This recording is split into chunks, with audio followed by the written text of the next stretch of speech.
Welcome back to artofdino.com, and today we are going on a journey to 4 magical places that have been blowing my mind with the potential for what they once were in their prime again. And when I say in their prime, I mean when they were built and then celebrated their inauguration.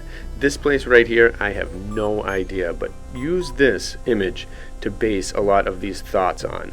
Like, this looks like something was covered. An entire structure was covered, and it was built everywhere. The entire mountain was the structure. It wasn't the other way around. In this image, it's clearly built and then something melted on top of it. Or a type of molten ash or something stuck to it, or something happened to this. But either way, this was not carved by natives.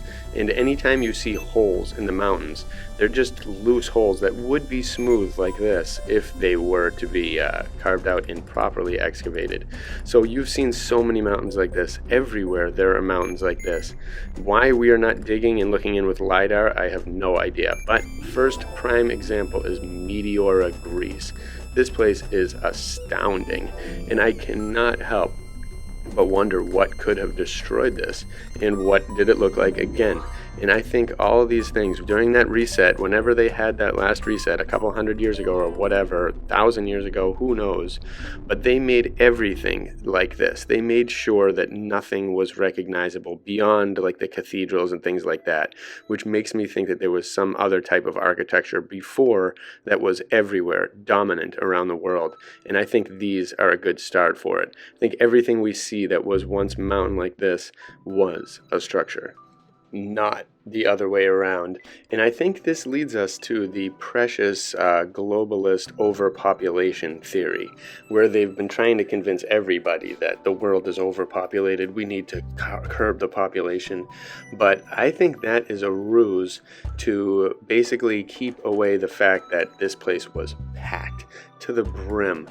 Ancient cities, ancient villages were packed with people that I'm sure got along a lot better than they do now, and we're probably all harmonious, building these worlds together. That is why the overpopulation comes in, because they want people to see all this open space everywhere and be like, oh, we're too crowded here in the cities where I live, but meanwhile the rest of the world that's vacant and beautiful and just waiting to be built upon and was once built everywhere is just sitting there dormant, and people are afraid, people are afraid of high populations, whereas I think this ancient world in its prime again was capable of holding so much more than we have currently.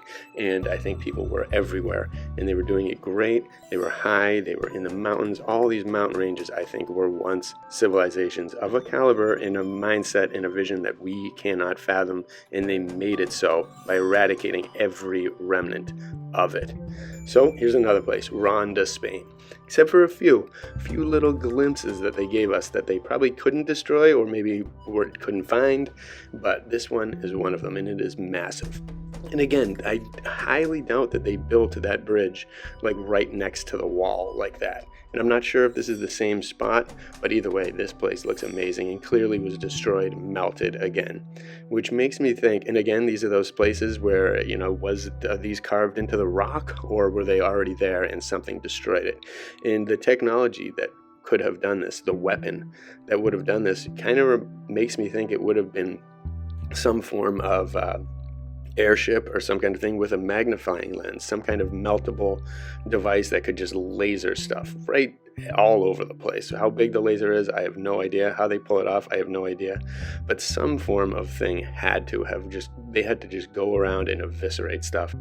Just look at the magnitude of this construction, and why would our people, our size, do this? To me, this looks like this was once something absolutely astounding that, again, cannot be fathomed. And if you were to carve into it, what would you find? Would you find open-air caverns? Would you find gigantic rooms, tons of houses, things left intact? I think so. I think a lot of these treasure troves exist in these mountains, and they're everywhere. And people need to find them, because there's no way that that was just one little lock of a bridge. This must have been something astounding and absolutely unfathomable to our modern reset minds. Again, the Amalfi Coast, another epic, legendary place that just looks like it was something amazing at one point, and then it crumbled to dust in whatever way, whatever war, whatever battles, whatever happened, and now it's just remnants, and people build on top of it because that's what we do. But we can't build like it. We can't build what was once there. We just absolutely can't.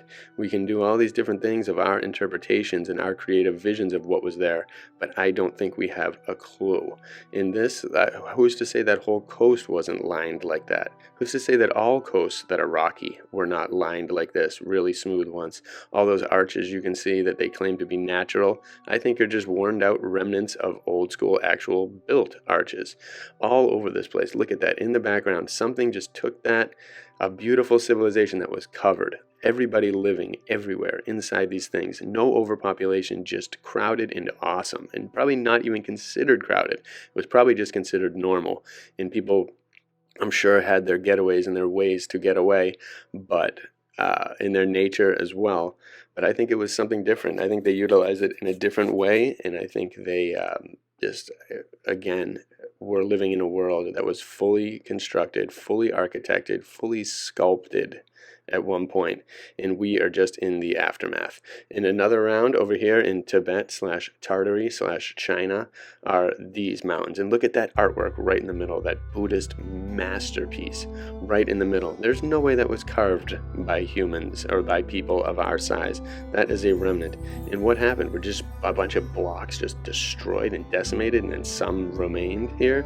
How is this possible to get something like this? You must have to blow up either so much or just melt different things.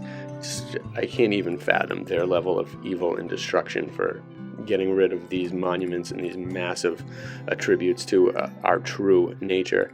But wow. And again, this natural, again, I just don't think so. I don't buy it. All of these things and the smooth rocks, and these exist everywhere. Patagonia, Greenland, Canada, everywhere, in every part of the world, ruins like this. Whether they're Middle Eastern and they turn red, or they're in other more temperate climates and they are rainforesty and they look green and lush. But they are everywhere, and they have suffered the same fate all over the place. And they once in their prime were representations and structures and creations of a unified world and a unified civilization that knew what was up, knew how to build, and were probably giants. They had to have been giants, or there was just trillions of people doing stuff. But I think there are different species, different races, all kinds of things that we can't even fathom.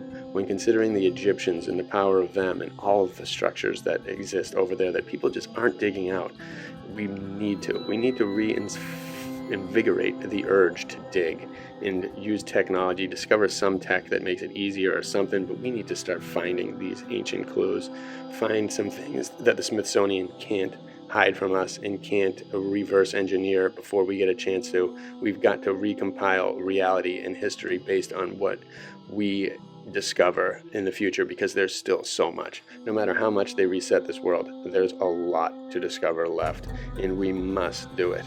And again, buildings like that, or mountains like this, makes you think, if this is possible here, how many places is it really possible? And how much gunk do you have to add? You know, the more gunk you add, the more natural it looks. And in a place like this, they just added almost a thin layer of gunk on top of it and rock. And underneath is clearly visible, but many places could have been destroyed and just covered with a bunch of amorphous blob rock that makes people never even think. It's a whole art form in itself, disguising the abstract nihilist version of these old school buildings and covering them with abstract nonsense. And maybe that's what it is too. They took the art of the beauty, they turned it into a mess, and that's the same controllers that give us the brutalist nonsense of today. So who knows? All kinds of theories thrown at you guys. Hope you enjoy this. Share some other places in there if you've seen places like this, and I will be diving more into this. So stay tuned. Bless you all.